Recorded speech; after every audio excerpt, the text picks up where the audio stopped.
ஒரு பரபரப்பான மதிய நேரம். அந்த பெரிய நகரின் பேருந்து நிலையம் எப்போதும் போல மக்களால் நிரம்பி வழிந்தது. கூட்டத்திற்கு இடையே ஒரு வயதான பெரியவர் அங்கிருந்த ஒரு பழைய மர நாற்காலியில் அமர்ந்திருந்தார்.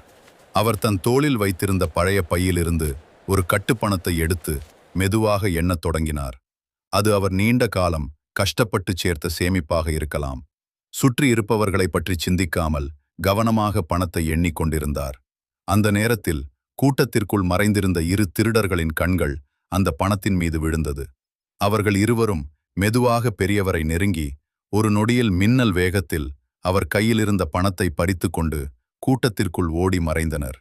பெரியவர் செய்வதறியாது திகைத்துப் போய், "திருடன், திருடன், என் பணத்தை பிடியுங்கள்!"